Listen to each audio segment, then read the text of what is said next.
शिव बाबा और ब्रह्मा बाबा द्वारा निमंत्रण स्वीकार। बाबा ने दिल्ली में यज्ञवत्सों को लिखा कि मैं तो शिव बाबा का नंदी गण हूँ।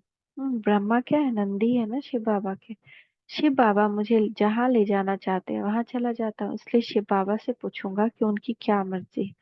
बच्चों की अर्जी उनके सामने रखूंगा। आखिर प्यार के सागर शिव बाबा और ब्रह्मा बाबा ने वत्सों के स्नेह निमंत्रण को मान ही लिया। उन्होंने बच्चों के बीच पधारना स्वीकार कर लिया। शिव बाबा ने विशेष संदेश भी दे दिया था कि ये निमंत्रण बड़ा विचित्र प्रकार का है, जिसका भेद आगे जाकर खुलेगा।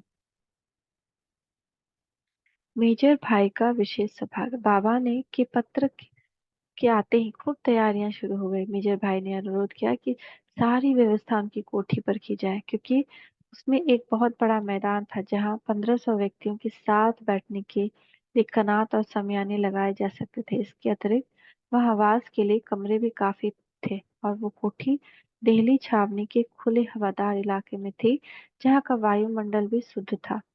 वास्तव में बाबा को भी सदा ऐसे खुले स्थान पसंद आते थे, परंतु सबसे विशेष बात यह कि मेजर भाई प्रेम प्लावित होकर बाबा तथा सभी भाई बहनों से कहते कि यह सेवा का अवसर मुझे दो, आप सभी वहां पधारो। वे भावना विभोर होकर ही यह कहा करते। यद्यपि यह स्थान शहर से काफी दूर था, परंतु उसमें काफी खूबियां भी थी। यह यूं कहें कि मेजर जी का सौभाग्य था कि उन्हीं के यहाँ शिव बाबा ब्रह्मा तन में पधारे। अतः बाबा के ठहरने और प्रतिदिन क्लास कराने का सारा प्रबंध वहीं किया गया। प्रतिदिन वहां पहुंचने के लिए सेवा केंद्र पर नियमित रूप से आने वाले भाई बहनों ने अपने लिए बसों का भी इंतजाम कर लिया। धुन के पक्के और लगन के सच्चे। प्रतिदिन प्रातः हर केंद्र से निर्धारित बसों में बहन भाई बड़े उल्लास और उत्साह से वहां पहुंच जाते। उन दिनों सर्दी इतनी पड़ रही थी कि आपस में दांत भी बजते थे। कई बार तो लौटते समय इतनी धुंध होती थी कि बस से 5 गज की दूरी पर खड़ा आदमी भी मुश्किल से दिखाई देता था। परंतु ये सभी बातें आने वाले बच्चों के उत्साह में जरा भी कमी नहीं ला सकी। सभी लोग मित्र प्रति नागा किए बिना 5:30 बजे तक पहुंच जाते। ऐसा लगता है कि वे प्रातः जाने के लिए काफी जल्दी उठकर नहा धोकर तैयार हो जाते, मानो कि उन्हें रात भर नींद ही ना आती हो। इस मौसम में कभी कभी वर्षा ने भी लगन की परीक्षा लेने की कोशिश की, परंतु ये सब तो आंधी और तूफानों से लड़ने वाले अपने धुन के पक्के और लगन के सच्चे ब्रह्मावत्स थे, जो इन सब बातों से टलने वाले नहीं थे। एक तो हर एक में बाबा के आने की बहुत खुशी थी, और दूसरा निश्चय का बल था। तीसरा पवित्रता के कारण सहन करने की शक्ति थी, और चौथा आत्मिक स्थिति तथा संगठन के कारण सर्दी की तेजी का अनुभव भी नहीं होता था, है ना। तो हम लोग को क्या होता है, हम लोग कंबल ओढ़कर चादर तान कर सोए रहते हैं, कैसे निकले कैसे योग करें। लेकिन यहाँ देखिए, जो सच्चे सच्चे जिनके अंदर नशा होता है, ईश्वरीय नशा, वो उनको कोई चीज रोक नहीं सकता। वो ईश्वर को प्राप्त करके रहेगा। इस पर भी हर एक की बुद्धि में ज्ञान ऐसा बैठ गया कि उसकी मस्ती और नशे में उन्हें कोई भी बाधा उल्लंघनीय नहीं मालूम होती। और यदि वो कोई सर्दी या कोई दूरी की चर्चा उनसे कर बैठता, तो वे खूब ज्ञान युक्त उत्तर देते।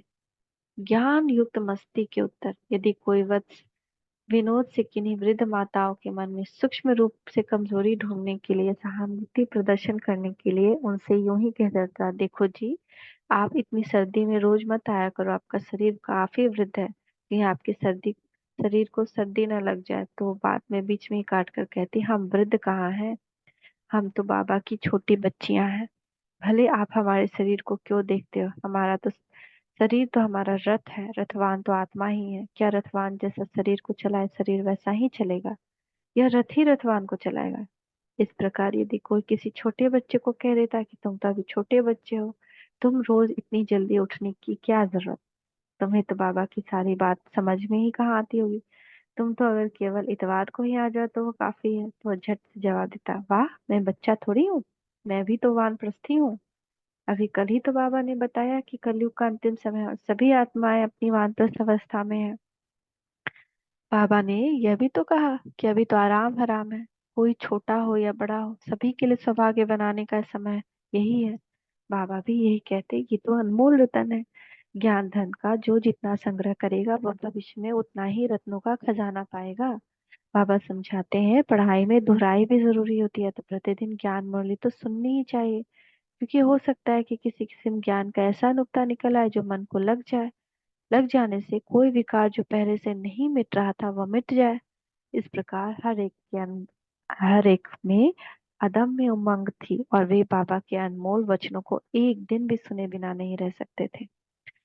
ज्ञान मुरली के प्रति ध्यान खिंचवाना। इधर मेजर भाई प्रतिदिन अमृत वेले मिलिट्री के 400-500 व्यक्तियों के आने का पहले ही प्रेरणा देते थे और इतवार के दिन तो यह संख्या और अधिक हुआ करती थी।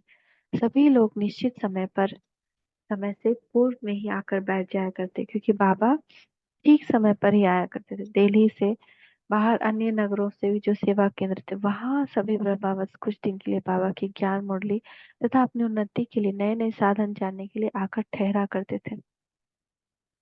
यदि कुछ लोग किन्हीं कारणवश प्रातः अमृत वेले न आ सकते तो दिन में मौका पाकर आ जाते और वे प्रातः की ज्ञान मुरली को पहले टेप द्वारा सुन लेते और बाद में एकत्रित हुए भाई बहनों के बीच बाबा भी पधारते।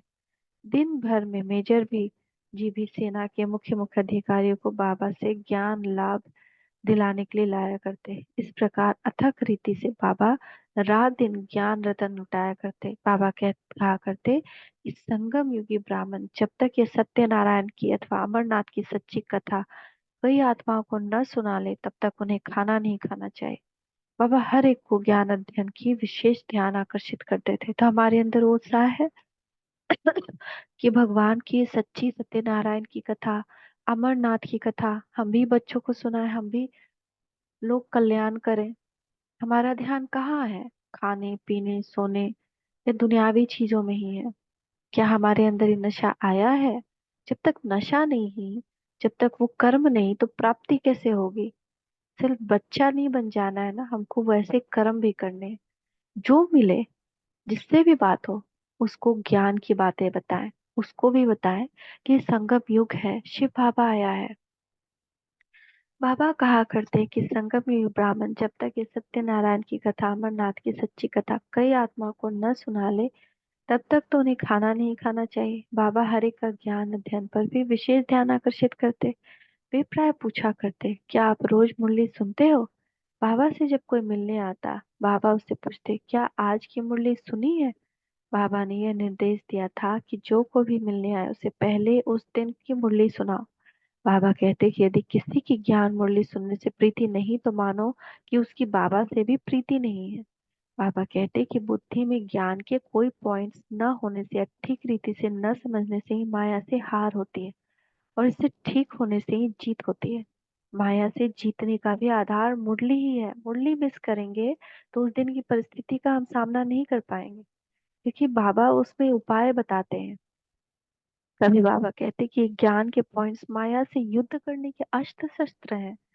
जैसे मिलिट्री के लोग अस्त्र शस्त्र को साफ करते रहते हैं, ऐसे प्रतिदिन ज्ञान सुनने से न केवल इन शस्त्रों को चलाने का अभ्यास होता है, बल्कि ये साफ तथा तेज भी होते हैं। बहुत बुद्धि में पॉइंट्स आएंगे कि ये हम इस वक्त हम जैसी कोई परिस्थिति आए उस वक्त ज्ञान का ऐसा कुछ तीर हमारे पास लग जाएगा जो हम उस परिस्थिति में भी, विकराल परिस्थिति में भी, जहाँ शांत रहना मुश्किल है, एकदम शांत रहेंगे। संसारिक कर्तव्यों के प्रति भी ध्यान। प्रातः ज्ञान मूल्य के बाद जब सूली बांटी जाती तो बाबा अनौपचारिक रीति से बच्चों को ज्ञान की विविध बातें बहुत ही विनोद और स्नेहपूर्ण रीति से बताया करते। फिर जैसे ही सभा का निश्चित समय पूरा होता तो बाबा कहते, बच्चों, शिव बाबा का ये ज्ञान तो इतना मधुर सुप्रद है कि आपका मन करता होगा कि इसे अविराम रीति से सुनते ही चले जाएं। इस ज्ञान को सुनते सुनते न केवल आपका दिन या रात का पता नहीं रहता होगा, बल्कि आप दुनिया को भी भूल जाते होंगे। यहाँ तक कि आपको अपनी देह की सुधि भी नहीं रहती होगी और आप आत्मनिश्चय होकर उस शिव बाबा के ज्ञान मोती चुगते चुगते प्रभु मिलन के सुख में विलीन होते जाते होंगे। परंतु हे वत्सो, आप राजयोगी भी हैं और कर्मयोगी भी। अतः आप शीघ्रता करो ताकि समय पर अपने घर पहुंच जाओ और अपने अपने कार्य में लग जाओ। कभी कभी तो बाबा बस व्यवस्था के इंचार्ज भाई बहनों से कहते, बच्चे, जब सभा का समय हो जाए तो आप इनको हॉर्न बजवाना शुरू कर दिया करो, ताकि सभी को एक ख्याल हो कि यदि बस चली गई तो हम रह जाएंगे। इस प्रकार बाबा जहाँ ईश्वरीय ज्ञान और योग द्वारा आत्मा को तन्मयता की ओर ले जाते, वहां वे उसे अपने मान सामाजिक कर्तव्यों के प्रति सतर्क भी करते। बाबा यह भी कहा करते थे कि प्रातः अमृत वेले का समय सबका अपना समय है। इस सत्व प्रधान समय में हर एक को ज्ञान अमृत पीने का पूर्ण अधिकार है। दूसरी ओर जब क्लास का समय पूरा हो जाता तो वे सभी से यह भी कहते कि अब स्व कर्तव्य के लिए घर को वापस लौट जाओ। वे अपने कर्तव्य के प्रति इतना सतर्क रहते कि बहुत सी माताएं बहनें अपने घर का चौका बुहारी करके और नाश्ता बना करके ही प्रातः आती। अब वे वापस जाकर उसे तैयार करके घर के सभी सदस्यों को बड़े स्नेह से परोसती। गोया बाबा कछुए की न्यारी कर्मेंद्रियों को समेटना भी सिखाते। योगियों की तरह देह और देह के संबंधी को भूलकर केवल परमपिता परमात्मा की याद में मन को एक टिक केंद्रित करने का तरीका भी समझाते और साथ साथ अपने कर्तव्यों के भी कुशलता पूर्वक करने की सीख देते हुए देह के संबंधियों के साथ पवित्र नाता निभाने को भी कहते। जिस किसी पर कोई विशेष जिम्मेदारी नहीं थी उसे बाबा यह भी सुझाव देते कि अब वह सारे विश्व को कुटुंब मानते हुए जन जन की ज्ञान सेवा एवं गुण सेवा में लग जाए। और जिस पर काफी जिम्मेदारियां होती उसे बाबा कहते, बच्चे जबकि आपने ये रचना रची है तो संभालना भी आपका कर्तव्य है। ये तो आपका कर्म खाता है, इसे तो आपको चुकता करना ही है। अब सन्यासी यानी ट्रस्टी बनकर पवित्र रहते हुए अपने गृहस्थ और प्रवृत्ति को चलाओ। बाबा कितनी अच्छी शिक्षा देते थे। हम भी उनकी शिक्षा को धारण करें और बाबा जैसा चाहते हैं वैसे हम उनके मुरब्बी बच्चे बन जाए। ओम शांति, ओम शांति, ओम शांति।